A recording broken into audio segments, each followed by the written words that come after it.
Catholic radio for the Diocese of Toledo. This is Annunciation Radio. WNOC Bowling Green, Toledo. WHRQ Sandusky. WRRO Eden Bryan. WFOT Lexington Mansfield. And WSHB Willard. Welcome to Annunciation Radio's Faith with Reasons, the program that examines what the Church teaches and why. Faith with Reasons. Well, thank you for joining us for this edition of Faith with Reasons. Ron and Shayne here on this rather chilly pattern that we happen to be in, although, we should certainly pray for everybody out in the Palisades in California. Yeah. It's just a devastating fire that's ravaging that whole area there in Los Angeles County there. So, Shayne, how are you? I'm doing real well, Ron. How about yourself? Happy New Year. Yeah, Happy New Year to you, too. Trying to get over a cold, but every time I think I'm on the end of it, it comes back again. So it's just one of those January colds, I guess, that come through. So, wow. We were able to dodge the snow, but you weren't able to dodge the sickness, right? Right, yeah, that's just the way it works. Tis the season. Yeah, there's a lot happening there. It seems like everybody you talk to is sick somehow. Mm-hmm. How are you feeling, by the way? I'm doing well. I've managed to dodge most of everything that's gone around, including what the kids have had. So that's a blessing. I'll keep my distance from you. It's about the best I can do. Yeah, that's fine. Oh, man. So a new year, and we're in a Jubilee year now, which is exciting.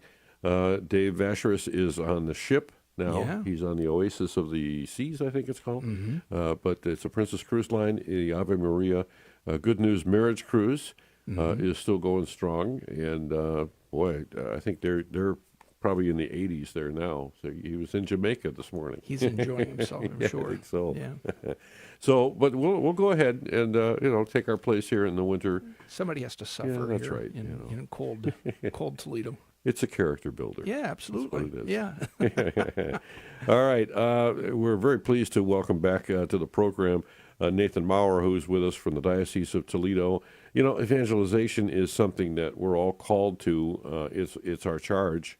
But boy, oh boy, we are lousy at evangelization, I think, by and large. I mean, not everybody, obviously, some are better at it than others. Mm-hmm. But it's always good to reconnect with Nathan. He is the Parish Life Coordinator, Evangelization and Planning in the Department of Discipleship and Family Life for the Diocese of Toledo. He's got a 3-pound business card. But I'm glad you're here. Takes up my whole wallet. Yeah, that's all right. So how are you, Nathan? I'm doing great. Thanks for having me back. Well, thanks for being willing to come back. I appreciate that. We always want to make sure when you reach out, would you be okay to come back? We didn't scare him away. That's right. Anytime. I love coming over here. So this is great. I used to live in an apartment just across the street. I don't think I mentioned that last time, but I used to live right around the corner here. So it's nice to come back into the neighborhood. So, yeah, excellent. And of course, you were a semi-regular on Pete Range's show. Oh yeah, while you were in town before. Yeah, that's right. So. Yeah, he doesn't invite me back anymore, but this is a shout out to Pete. Yeah, that's right, Pete. You're on notice now for whatever reason. I don't know why. I must have said something. Yeah, it could be. They haven't done a Five Guys in a long time. So yeah, that's I think probably it. Yeah. But anyway, you're pretty busy in your department right now. Did you have some time off? We had some time off for Christmas, which was super great. That's one of the nice things about the diocese is everything.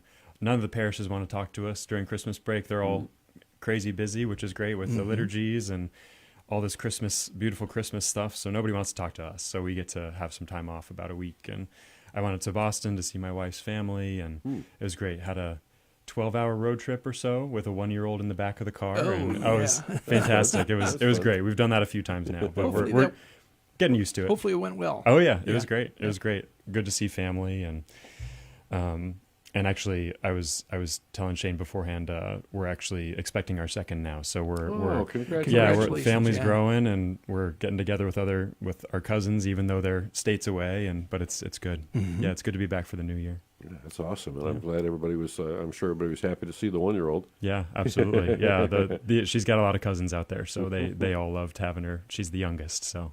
Yeah. They love having the baby around. Neat. Yeah. All the attention goes there. That's cool. Oh yeah. And you were out there before all the snow, so. Yes, we just missed it. Yeah. Yep. Yeah. Very fortunate. Beautiful drive, sunny all the way. Freezing cold, but sunny. Oh yeah. Yeah. But yeah, it's great to be back. Thanks for having me. Yeah, thanks for joining us. And what's new for 2025 in your department? Yeah, so we've got a lot going on. I mean, there's always a lot going on. So I'm in the discipleship and family life office under Brett, great guy, and with Andrew Reinhardt and a few others in our various offices for youth. I'm telling you, youth that's and the young department adults that's loaded with superstars. It really is. Yeah. Well, they've really brought in a lot of great people. Myself notwithstanding, you can leave me out, included for sure. But there's a lot of great folks there. I'm really grateful that. So I was here as the marriage and family, and then I was away for a few years, and then came back. Mm-hmm. So in the evangelization, I think a lot of what we're working on hitting this new year hard is last year we were doing. I was still pretty new. I've not been in this job even a whole year yet. I'll be a year in February. Mm-hmm.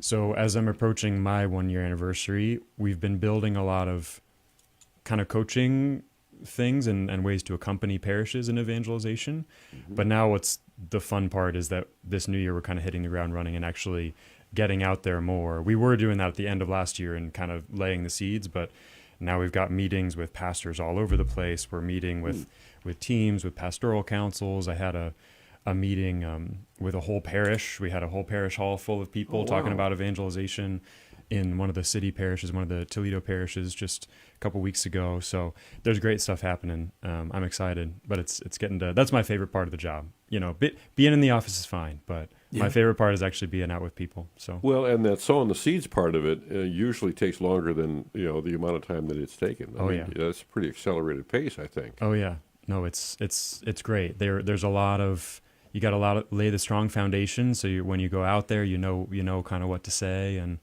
you know what you're going to offer. A lot of what we're doing is we're offering retreats to parish teams, so they can call us up and say, hey, our parish staff really could use a refresher on evangelization, or maybe we've never even really thought about evangelization in this intentional way before. So could you come out and give us a day and talk to us about it and get some spiritual food for the journey, and preferably have mass with their priest on their retreat, and just feed the spiritual, but also give them kind of a workshop on evangelization. So we're setting up some retreats with parishes. We did some of that in the fall and are going to do more in the spring.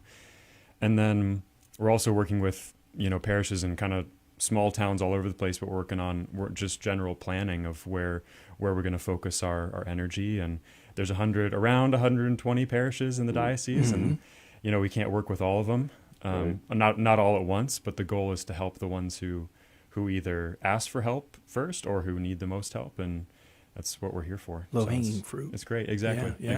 And everybody's doing fantastic work. I mean, from the big parishes to the small, you meet amazing people, and I love it.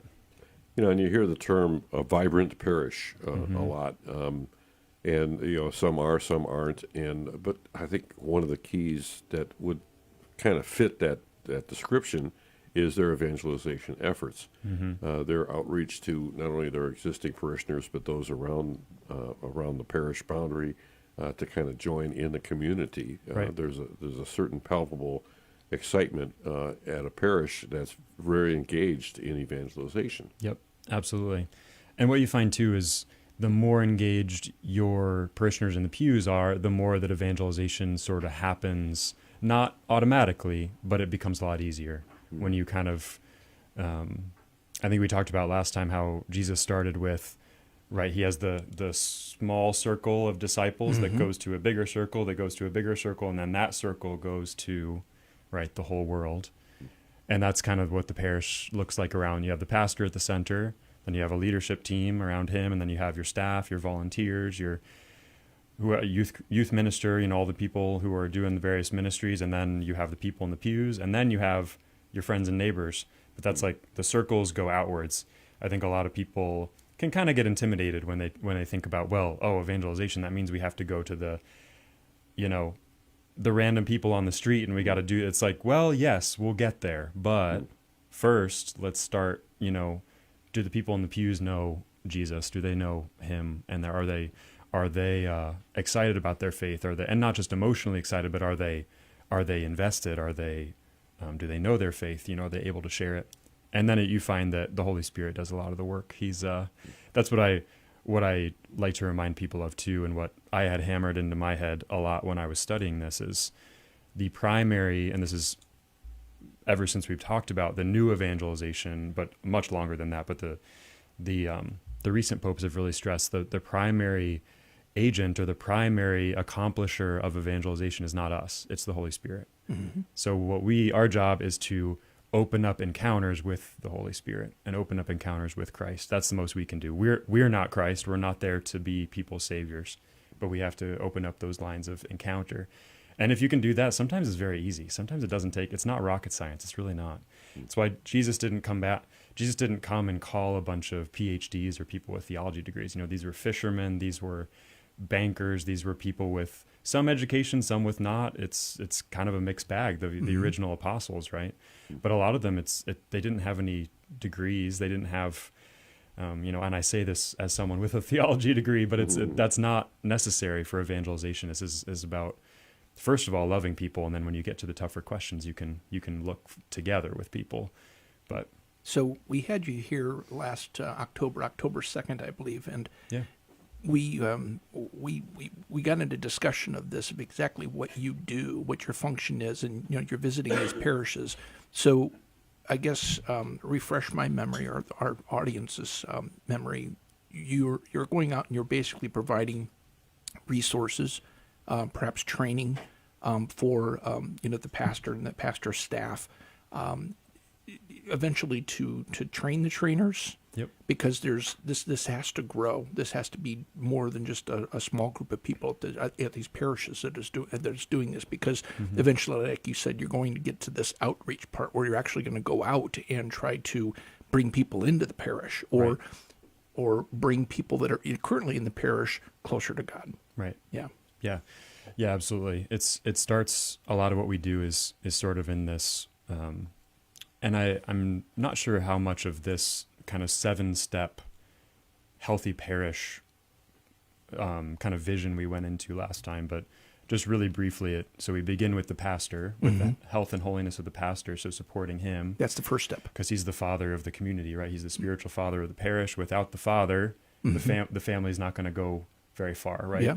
So supporting him, loving him well, making sure he's supported.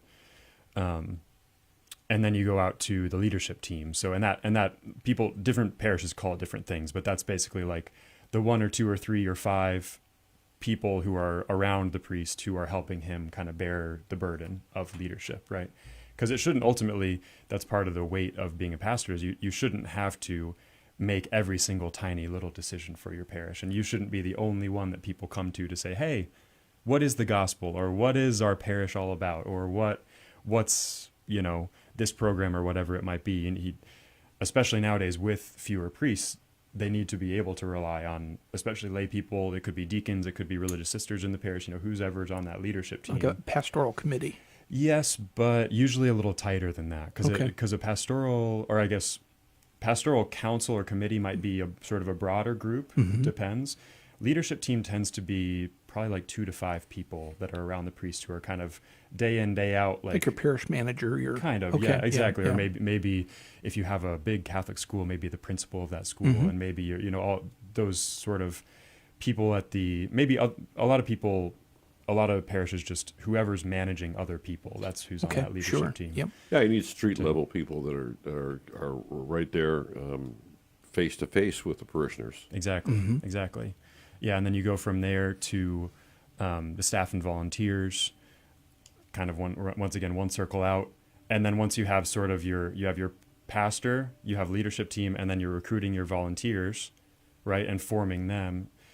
And the formation is basically you want people to know the faith so that they can live the faith, so that they can share the faith, right? So you can't do only one of those. This is the pattern that St. John the 23rd, Pope St. John Paul, not John Paul II, but Pope St. John the 23rd, who began the Vatican II Council, who called the council.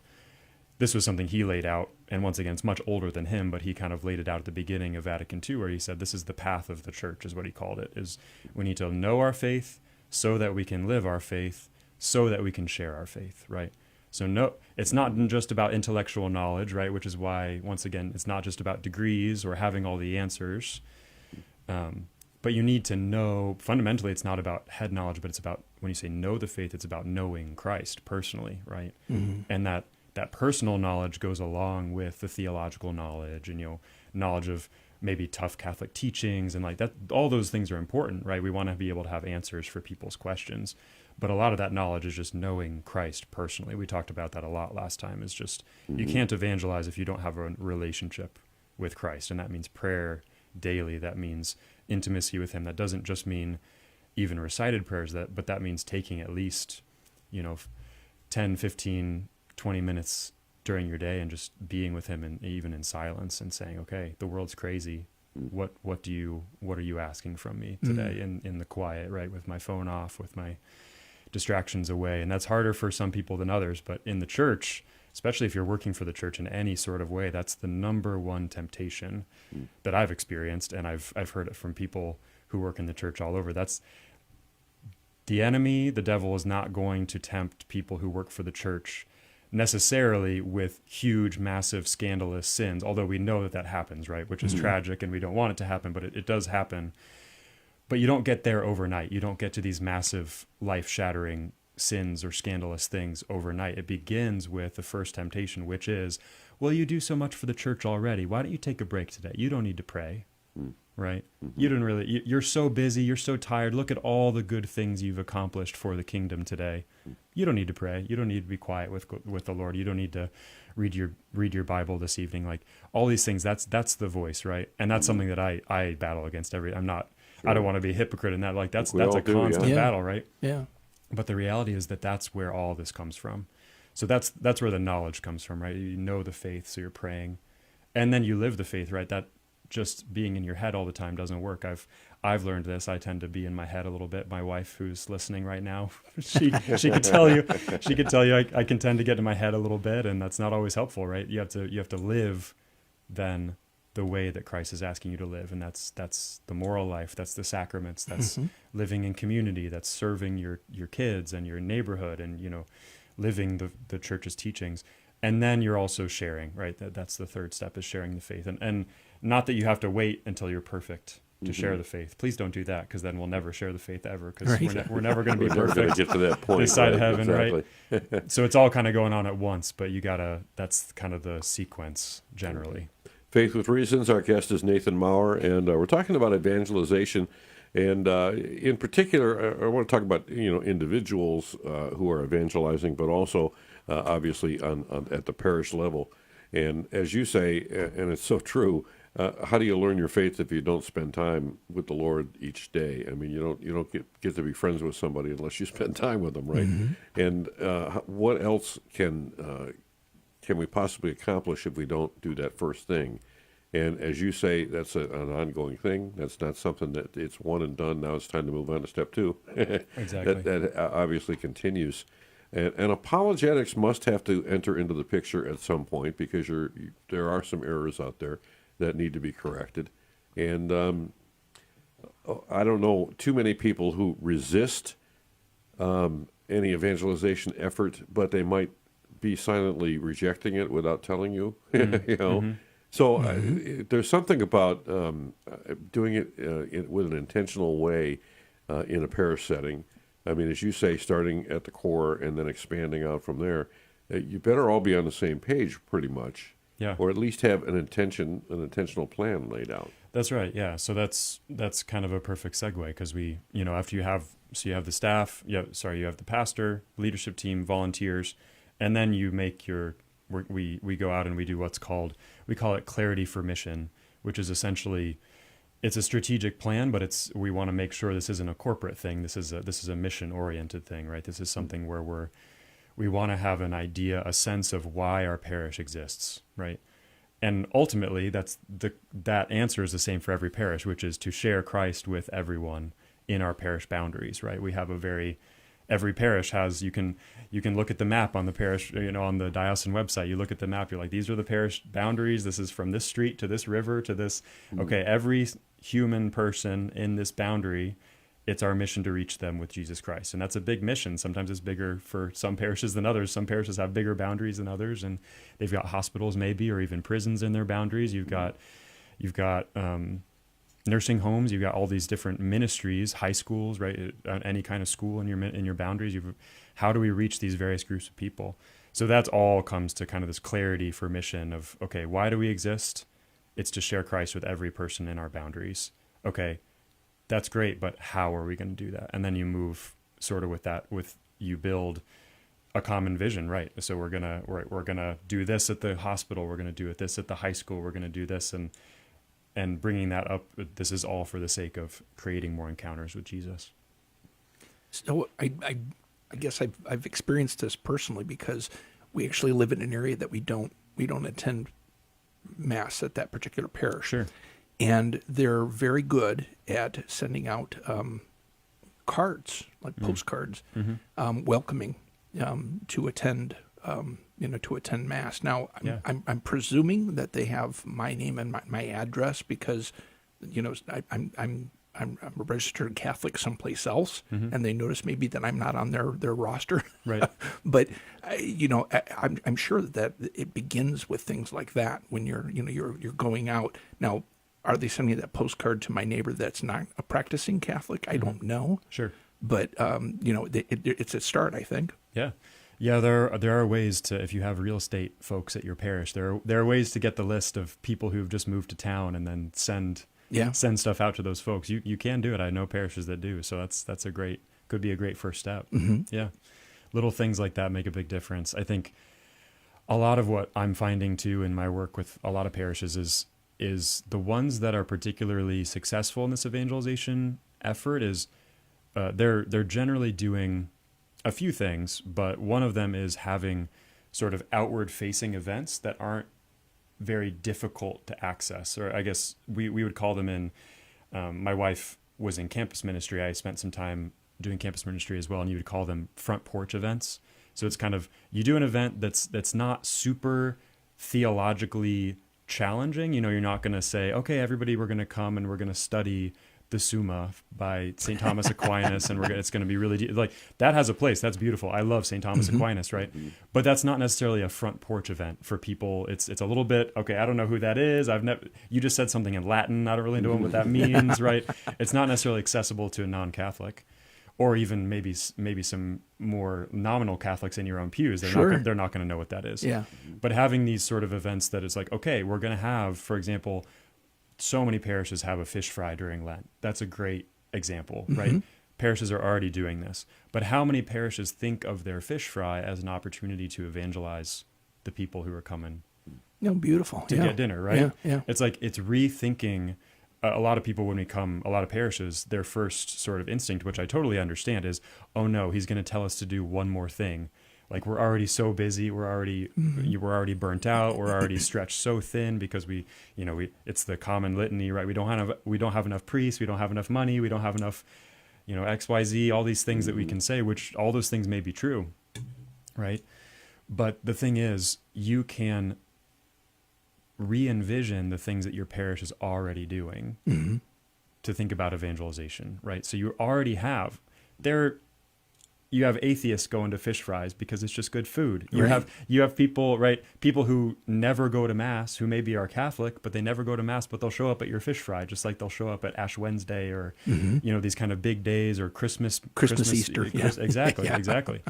And it's like, rather than sort of, squint our eyes at those people and say like, oh, I haven't seen them around. What are they up to? It's like, no, this is an opportunity to say, wow, you're back and we're sharing a meal, right? This is the feeding. It's literally, right, we just had that reading yesterday at Daily Mass, the feeding of the 5,000, right? Yeah. So you're literally feeding people with fish and chips, right? Usually, you got the fish and the loaves. Yeah. So why not have a 5-minute little greeting from the pastor if you have a parish hall that everybody's eating in, or you have a holy card with your Mass times and a little prayer. So glad you're here. Stick a holy card in every one of those little styrofoam boxes that you hand out. Even if people don't stick around, they get drive-through or whatever. A lot of parishes do that. Stick a little holy card in there with some info on your parish and say, this is the pastor's name. Here's his phone number. Call us anytime. Here's a little prayer. Right? These sorts of things are just rethinking, okay, we're already doing a fish fry. We already have maybe hundreds of people who don't go to Mass on Sundays who are coming to get fish. Yeah. It's so, well, like I said, it's not rocket science. It's just saying, okay, let's turn this into, instead of just, and I have nothing against nonprofit organizations, But I think sometimes, especially with stuff that we've done for so long as the church, we can sort of fall into this idea of like, well, it's just, it's just something we do. We're basically just another nonprofit. We serve fish. It's what we do. Or even with serving the poor, right? It's like, well, we work at the soup kitchen. It's just what we do. But how do we make those things into encounters with Christ, even in a small way? So I was going to ask you if it was more of a, inserting a card into the bag that they're receiving for their meal, Sure. Or if it's a personal interaction, but it could be both. Yep. Yeah. Yeah. Very good. Yeah. Or you have, any number of things, but I think a lot of, maybe at your fish fry, you have people, you have the parish greeting committee or your leadership team or the pastor is at the door and saying like, hey, I haven't seen you around. Like, welcome. So glad you're here. Just personal touches, right? I find that especially in the post-COVID world, people are starving for human interaction. They're starving. They're starving for community. We did this we might have talked about this in October, but when I worked at a parish in downtown Boston, so it was a great location. We're right on the bay.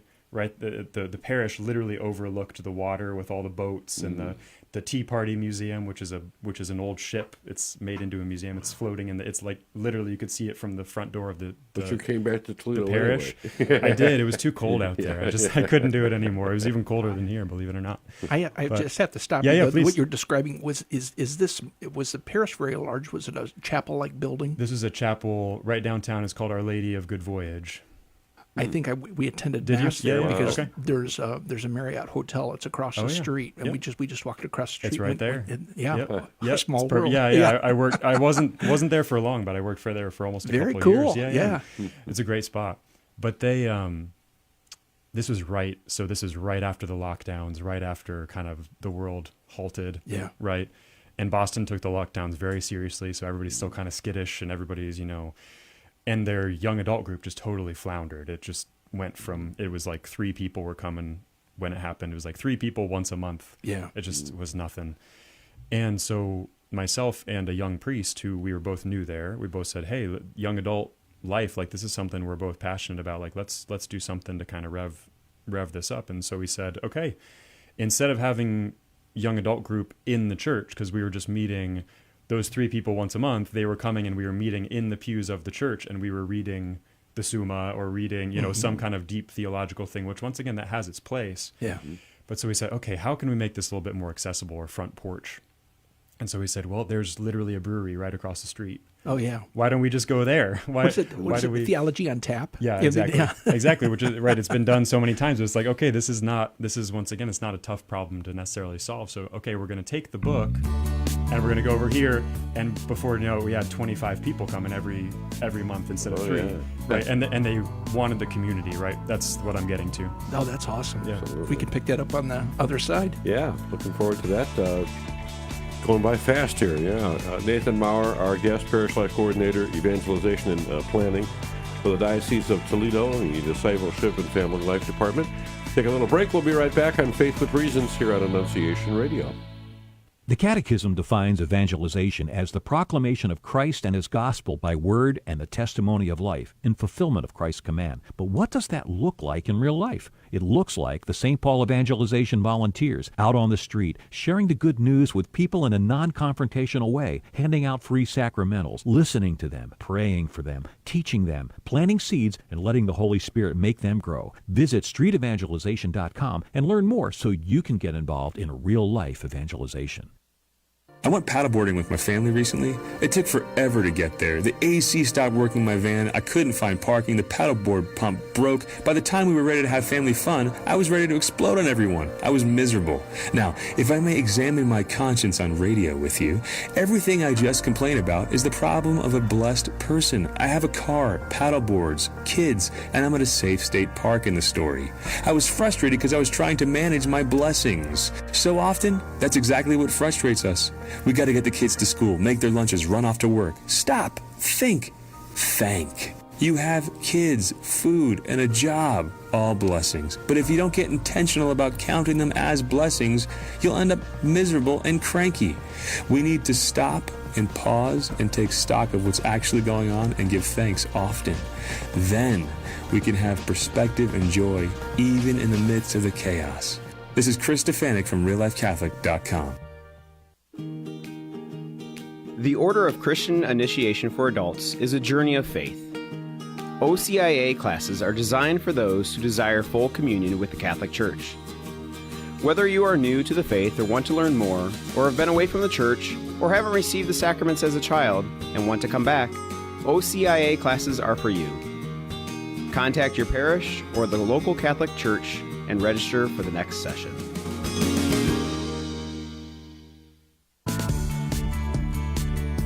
Now, back to Faith with Reasons here on Annunciation Radio.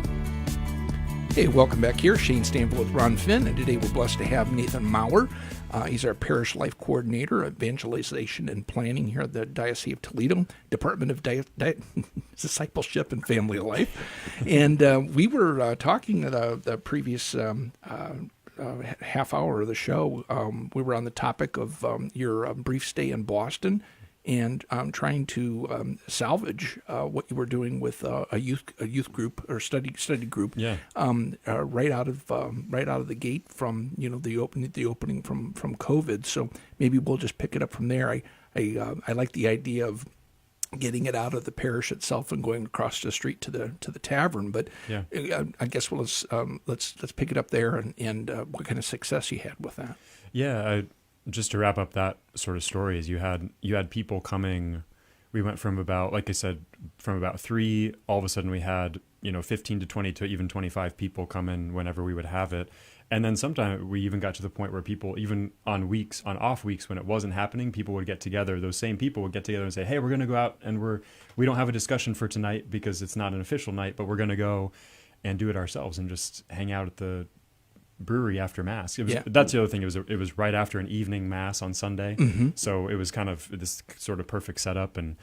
But it was, what we really found is these people are just hungry for friendship. These people were at various degrees of their faith. Not everybody was a super Catholic. Not everybody really knew everything there was to know about, the Mass or every saint, but they came to Mass and they said, there's these other young people getting together.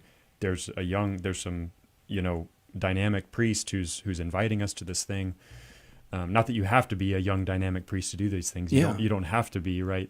It's just a matter of spending time with people and creating environments for encounter, because they were encountering each other and encountering Christ right at the same time. So the commonality here with all these folks is they had various levels of curiosity. Yes. They wanted a communion with one another, but two, a desire to grow their faith. Yep. One way or another. Yep. And it's my experience, and I would appreciate your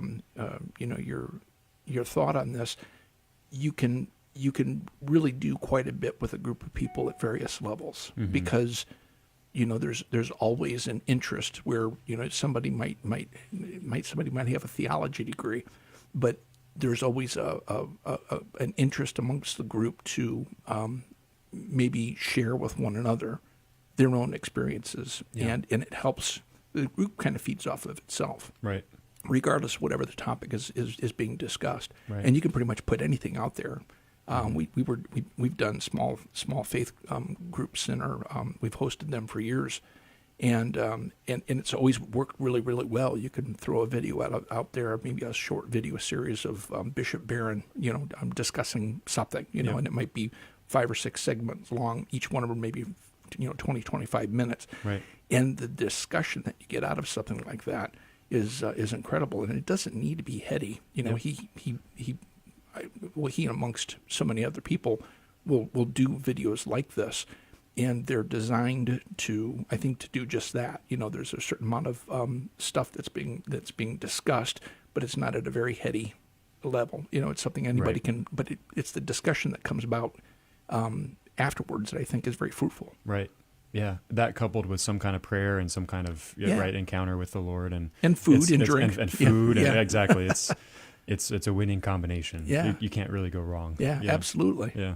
Yeah, and whenever you're accompanying someone, you can always bring more people along, and there is strength in numbers as far as that goes. Mm-hmm. And I think that particular example that you had with the brewery right across the street is a good example of taking advantage of what's available in your parish. Mm-hmm. There may be, you mentioned, nursing homes and other situations, maybe some educational institutions that are within reach.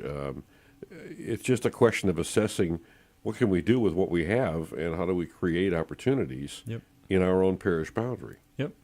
Yeah, I think there's a leftover, and we're working with a parish right now. We work with a lot of parishes that have similar questions about this, but a particular one recently, they were wondering, it's a smaller parish, their community is growing a little bit, but it's a little bit farther out. It's a little bit it's in more of an agricultural area, rural area. And they're just wondering, okay, how do we get people more involved with the faith? How do we reach out to people? And they sort of had this idea, and I think it's a leftover idea from past generations of the faith. And we can talk about, right, Bishop Thomas is big on this. We're talking about a transition of our culture from Christendom, which is sort of a culture of Christianity where it's sort of the default to be Christian, but we're transitioning out of this sort of Christendom era into an apostolic era, which an apostolic era is not worse, it's just different, right? It's an apostolic era assumes that the culture is not Christian, and the culture around us is actually maybe even hostile to Christianity, right? So we have to act differently in an apostolic age than we would in a culturally Christian age, right? So there's this sort of leftover idea that, like, well, people know the church is here.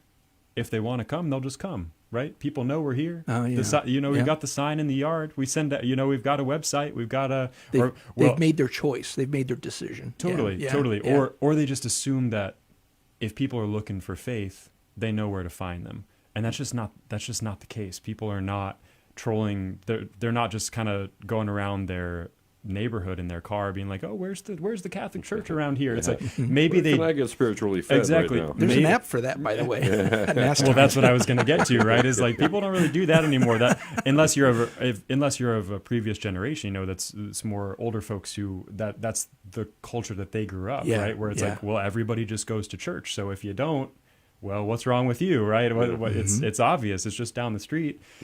But the reality is that we have to be able to, and this is what all the discussion around Vatican II and evangelization was talking about, is we need to open the doors and the windows of the church so that we can go out, right? So we can go out into the world and preach the gospel to the people around us. And this is another great example. This is a Protestant church, but I think it's perfectly possible for a Catholic church to do this. They sponsored a coffee house that was close by to their church, and so every Friday they would have open mic at this coffee house, and it wasn't advertised as come sing Christian music or come like hear a Christian thing. It was just sponsored by the church, and their logo was places, and they'd say this is sponsored by I forget what the church was called, but it was a like I said, a Protestant church, and it was just music, and people got together, and we brought our atheist friend, and we brought our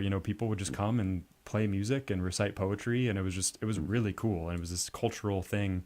Just the whole neighborhood went over here and did this thing.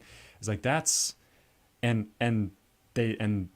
maybe they caught some curiosity from that, right? This is just beautiful music, or this is really cool. People are community. There's a community here. People are drinking coffee together. It's this communal experience. Oh, it's sponsored by this church. That's really interesting. Like I've never been to church, or I went to church when I was a kid, but I haven't been in 20 years or whatever it is, right?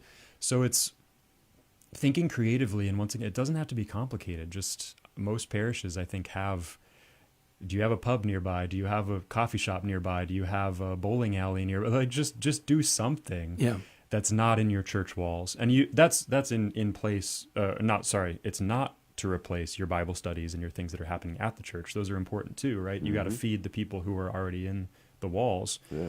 But if we're not going out, the reality is, like, a lot of people, you're not, because of the internet, because of television, because we're more atomized, we're more sort of individualistic. Good way to put it. We're kind of cut off from all of our. Yeah. You used to have my grandpa lived in small town Southern Ohio, down near Athens, and he had his Elks Lodge, right? He had there's the Rotary Club and all these different like social things that people were just naturally running into each other all the time. So you knew, okay, this person goes to this church, and this person, it was just sort of, they were natural sort of built-in avenues where you would just bump elbows with people all the time. So it was easier to make those connections. But now a lot of that stuff happens online now. So your parish, a lot of that, there's a lot of amazing evangelization that's happening. Like you were saying, you know, Bishop Barron he's on YouTube, he's on Twitter, and it's not just him. You have Ascension Press with Father Mike Schmitz, you have Focus, you have Culture Project, you have all these like organizations who are really good at the social media stuff who are doing this. But there's no reason why your parish can't. There are so many avenues out there to make a nice looking parish website and just to do little social media posts, right? Rope somebody young in your parish and say, hey, do you know how to use Instagram? Do you know how It takes somebody very young to do that. Do you know how to use X or Twitter, right? And can you just post some pictures of the parish? Can you say, can you come to our fish fry, take a picture and just post it, right? So this doesn't have to be complicated. You don't have to hire a new person to do this. Just do little things, new ways of encountering people in this modern age. And they're not bad. We just talked, we just had a talk at the diocese about new technology this morning, about AI and internet and like how we can use, it's a brave new world in a lot of ways, which is scary in some ways, but the church has always used modern technology to reach people, right? The printing press, one of the first things printed was the Bible, right? That's just, right? Yeah. These new technologies have always been used. When the New World was discovered, who were some of the first people on those boats? They're Catholic missionaries, right? Yeah. This is new territory that we're in, but it's exciting. It's really exciting. And this is something that I've really come around to over the last couple of months of just doing a little bit more social media engagement myself, both work and professionally, but, work and personally. But I really think there's a hunger in the online circle, and I'm seeing people who haven't been to church in years and years and years being on Twitter of all places saying, I saw Bishop Barron or I saw a random X post or tweet from this person, and now I'm going to go check out the local Catholic church, and it's wild. It's really cool. Speaking of that, I'd like to get your take on what you see occurring here. You've got a lot of very prominent people that you really wouldn't expect to be leaning towards Christianity or even the Catholic faith, suddenly converting. Now, whether they're proclaiming to be Christian now or they're actually taking the step and they're becoming Catholic.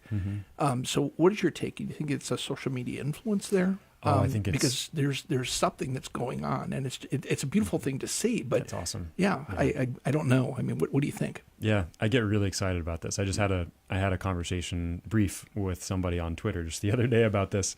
It's so interesting because I think it's a few things, but one of them is definitely social media, and I think it works it's almost.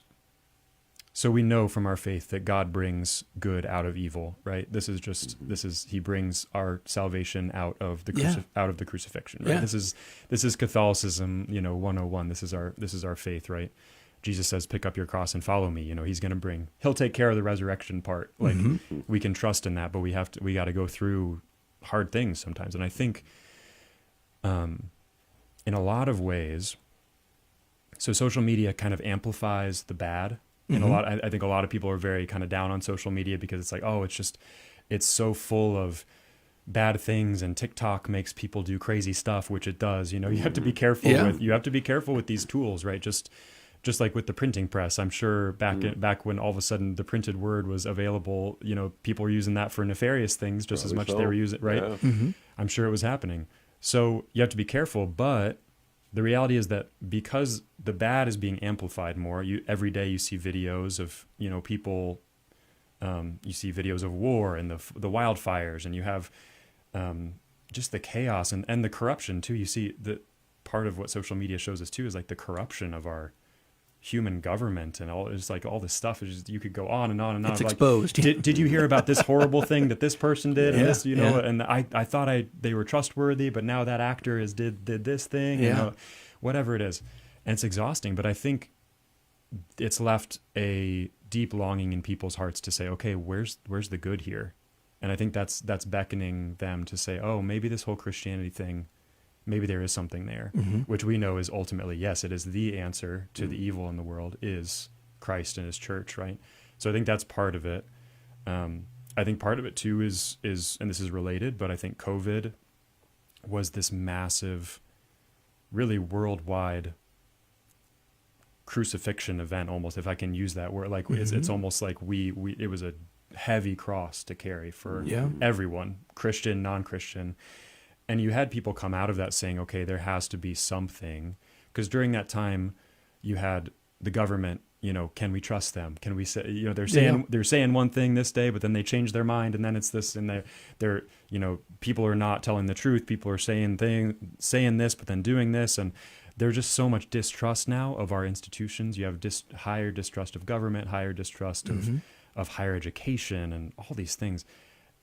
And the reality is that human beings, we need someone to look to. We need a higher reality to look to other than ourselves. And I think a lot of people, unfortunately, we replace God with the government, or we replace God with our favorite celebrity or whatever it is. Yeah. So I think COVID kind of pulled off the veil of that and said, hey, by the way, all these people, the government, the celebrities, doctors, even all these people that you thought you could trust, they're just human, right? Mm-hmm. And they're not always honest, and they're not always going to care for you in the way that you deserve to be. And so I think that as well is kind of driving this curiosity of people. You're saying, I think you're talking about, you didn't mention names, but you've got like Jordan Peterson. Oh, there's so many. Well, Jordan about Peterson's Christianity, wife, converting to Catholicism in such a miraculous way. Right. But she was touched by the Lord. Yes. And I think that she is pulling him one way or another closer to some sort of faith. He hasn't made that leap yet. Yeah. But you can see him moving in that direction. Yeah. But there's several people there. When you start going down the line, I just saw something on X regarding Joe Rogan just hosted a Bible scholar. Yep.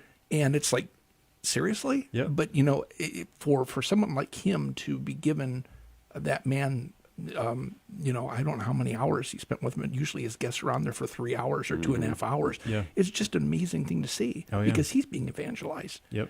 And something's afoot. And now, I guess the follow-up question for you is, you see, I don't want to say nobodies, but you see, they're not celebrities, but you see this large number of young people that are getting hardcore with their Catholic faith. Mm-hmm. I mean, so much so that they're seeking the Latin Mass, and I've had heard a lot of people talk about that, and they're scratching their heads because maybe I guess the light bulb went on in my head. You got people that are seeking, but they want truth, and there's a lot of desire in the beauty of the church. And I think that's the draw with the Latin Mass. That's just my opinion, but it's something that that isn't. I guess I don't want to say watered down, but it's traditional, and I think that that's the next step. People are looking for, they want to see it, they want to be immersed in it. Right.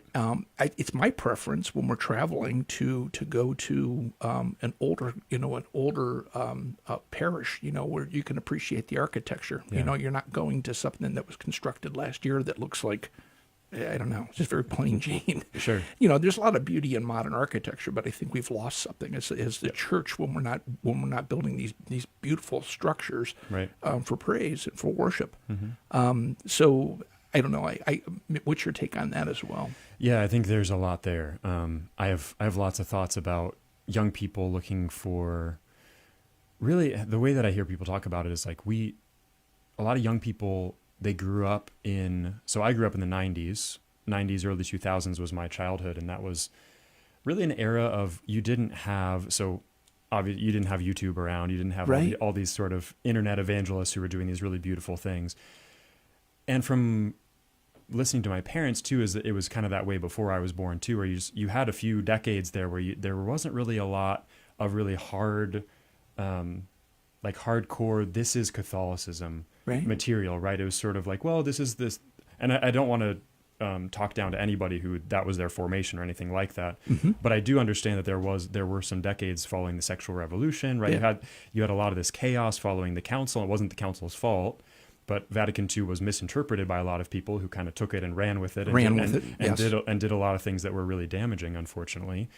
So I think a lot of young people, myself included, sort of grew up with like, is this Catholicism that I grew up with maybe you have some maybe cheesy songs at Mass, and you've got kind of it can be a little bit, unfortunately, less than reverent sometimes. Yeah. Is this really the depth of the Catholic faith? And when I got to college, and I would say, I've been to only a few Latin Masses in my life. It's not my personal preference, Right. but it's beautiful. Same right? here. It's There's a beauty there. Right. Yeah. But I would say even in just a well celebrated reverent new Mass too in English is like there's a beauty there. There's a substance there that young people I think are saying, wow, like look at the chaos of our world, right? You go on social media and everything's crazy. Everybody's just doing stuff for clicks. Everybody's saying, believe this, do this, live this way, pursue this goal, and everything. Who knows what the heck to believe? Who knows which direction to go in? And here's something. Oh, the church has been around for 2,000 years. Oh, there's saints who have actually talked about the exact problem that I'm having in my life, right? Oh, there's, this teaching or this book or this,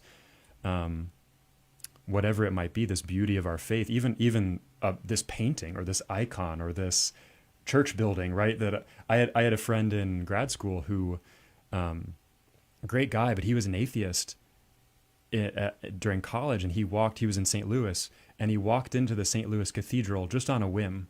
He would walk by the cathedral sometimes after work. He was an atheist, and he just felt something in the back of his mind, like, I'm going to go in there today. He was just curious. And he walked in, and he said that was the beginning of him becoming Catholic. He walked into this. If you've been, I haven't been, but I've heard that it's absolutely gorgeous. The St. Louis Cathedral. I wonder if it's nicer than our Toledo Cathedral. It's hard to our cathedral hard here is to hard imagine. to beat. Yeah, exactly. hard to imagine. But he walked in, and the architecture and the beauty. He's an artist, and he walked in. He's like, oh my gosh. Yeah. I walk by this every day, and There's I had no idea. something here. There is something here Yeah. that's deeper than my phone screen. Yeah. Or that's deeper than the latest fashion or the latest whatever it is, TikTok trend. I want this. I don't know what it is yet, but I want whatever this is. Yeah. That's powerful. I think sometimes we can reduce, and back to sort of what we were talking about earlier too, is we can reduce sharing the faith to just an intellectual thing. Well, if we could just give everybody the right information, they would all become Catholic, right? And that's just not, that comes, right? Apologetics and sort of the intellectual arguments, those are so important, but you can't skip past the beauty of the faith, right? You could do what you were just saying in a box, in a Lowe's, Totally. looking, building. It doesn't need to be anything fancy at all. But the element of the beauty is missing, and that's what's the moving part of it. Yeah. And you can't walk into Our Lady Queen of the Most Holy Rosary Cathedral and not be evangelized. It doesn't matter I know. what path on your faith life you're in. Yeah. You're going to be awe-inspired, and that's going to touch your heart. And it is a heart business. Yeah. So absolutely. I have to admit, I mentioned it earlier. We were talking about apps and finding, the local parish, but I have an app that's Mass times, and I use it for traveling. Yep. And I won't look for the closest. My wife, hi Christy, would make fun of me doing this, but I will go on to the website of each of these parishes, and I will open it up, and I'm just looking for an interior picture. Yeah. And I will choose our Mass, the parish that we're going to attend for Mass based on what the place looks like. Sure. Yeah. And it's just because I have to be fed in that way. Yeah. And it might be a terrible thing to do. I might be neglecting a really great parish by doing this. But you look at I've been successful. I've been quite successful. I mean, rarely have I been displeased with a choice, because again, that desire to be fed and be put in that more traditional, more beautiful environment is very edifying. Yeah. For me, at least when attending Mass, and of course, it's the reverence at Mass too. But usually, and not all the time, there are the exceptions, but usually those go hand in hand. Yeah. You go to that more traditional looking church, and you find out that the Mass is extremely reverent, and I don't know. It's just something I wanted to share, because there is that importance of having that beauty in that environment. Absolutely, yeah. I think we can overlook we're sort of our incarnational reality, right? We're not just brains in jars. I think some people can sort of, especially in our very intellectualized online world, you can sort of just just a brain, and I'm just sort of like pushing out ideas and like, but it's no, we're body and soul, and part of that is it matters what we look at. It matters. Yes. It matters where we worship. It matters if we're kneeling or standing. It matters. These things that we do with our bodies, the things that we see, the things that we hear. I'm a big musician. I love music. Music is one of the big ways that I encounter the Lord. And so when I walk into a mass where the music is beautiful, it's just, oh my goodness. Like Jesus is going to be there no matter what, even if the music isn't very good. Jesus is still going to be there, right? Praise God. And I'm grateful for that. Right.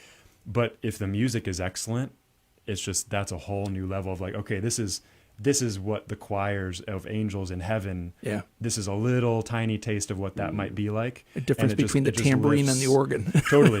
And it just lifts you right up, which is, that's not an accident. And it's not bad to look for that, because it speaks, beauty speaks a language, right? It says something, for sure. Well, I do know that that's important, even in the evangelization. Of course, then the parishioners that are attending there have a better chance of being a little bit more serious with their faith. And that being said, we've been blown away by new communities that we visit, and they're still very welcoming. They'll even come right out and say, "Well, I haven't seen you here before," and then starts that conversation. Well, we're just in town, we're visiting, but I think that's where we serve our communities well, as far as the evangelization part. When somebody new, you encounter somebody new. It just happened to me this weekend, ushering at Mass, and I had a gentleman come up to me and he says, "I'm not Catholic. I've never been here before. What do I do?" Wow. So you get just a couple of minutes to spend with him and explain what Catholics do, and explain the communion process and that. And I failed, I have to admit. I was going to say no pressure. That's no. Christy said, did you tell him how you can follow Mass in the front of the hymnal? And I said no, and she says, why didn't you? What'd you say? Pay, pray, obey. Is that? So I'll be better next time. It's a learning. It's all a learning process. And if people want to reach out to you, obviously get some resources for their parish, and maybe to help out in the domestic church in homes. How can they reach your department and you? Yeah, so my website, or my name and email are on the website. It's nmaurer, Maurer, at toledodiocese.org. Would love to hear from anybody and everybody, and would love to come out to your parish too. So that's awesome. Thank you. And if you want to get involved in the evangelization, I want to say process, but endeavor, I guess I'll say, there's help available. So reach out. That's right. Nathan, thank you so much. Happy New Year. Thank you.